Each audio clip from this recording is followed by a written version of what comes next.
পর্দানিশী মহিলা ভোটার সহ সাধারণ ভোটারদের ভয়ভীতি প্রদর্শন ও হয়রানির অভিযোগ পাওয়া যায়। কেন্দ্র পরিদর্শনে গেলে বাংলাদেশ খেলাফত মজলিসের আমির ও ঢাকা 13 আসনের রিকশা প্রতীকের প্রার্থী আল্লামা মামুনুল হককে কেন্দ্রে অবরুদ্ধ করে রাখা হয় এবং শেষ পর্যন্ত সেনাবাহিনীর সহায়তায় কেন্দ্র থেকে বাধ্য করা হয়। কিছু কেন্দ্রে ভোট বাক্স ও গণনা প্রক্রিয়া অস্বাভাবিকভাবে নিয়ন্ত্রণে নেওয়ার ঘটনাও আমাদের নজরে এসেছে।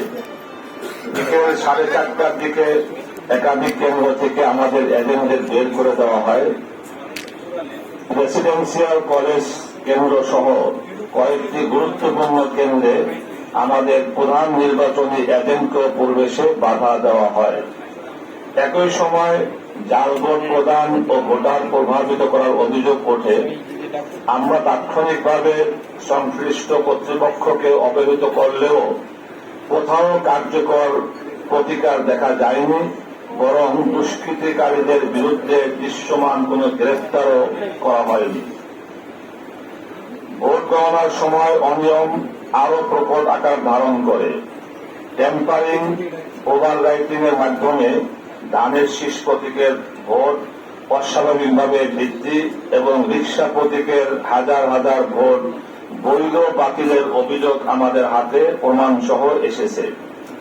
ফলাফল প্রভাবিত করার সুস্পষ্ট আলামত দেখে আমরা যথাযথভাবে অভিযোগ দাখিল করি, কিন্তু নির্বাচন কমিশন অভিযোগ নিষ্পত্তির আগেই গেজেট প্রকাশ করে দেয়, যা ঢাকা 13 ভোটারদের সাংবিধানিক অধিকারকে উপেক্ষা করার শামিল। নির্বাচনের দিন 34 নম্বর ওয়ার্ডের বিএনপি পদধারী রাজেশ খানের নেতৃত্বে কেন্দ্র দখল সহ পরিবেশ উত্তপ্ত করার চেষ্টা করলে আইনশৃঙ্খলা বাহিনী, বিশেষত সেনাবাহিনীর সদস্যরা তাদের ছত্রভঙ্গ করতে লাঠিচার্জ করে।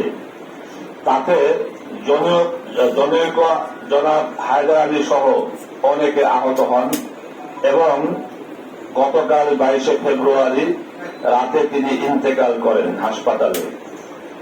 আমরা মরহুমের মাগফিরাত কামনা করছি ও শোক সন্তপ্ত পরিবারের প্রতি সমবেদনা জানাচ্ছি।